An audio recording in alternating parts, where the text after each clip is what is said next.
Hello, in front of me I've got NexiGo Gripcon.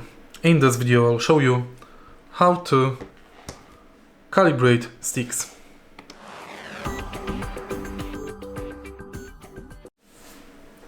To calibrate control sticks on your controller, let's go to System Settings, Controllers and Sensors,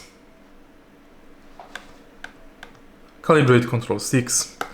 Now tilt and hold control stick you wish to calibrate, press X, calibrate, and now push to the triangle and release. Then rotate, and it's done. If you find this video helpful, please leave like, comment and subscribe.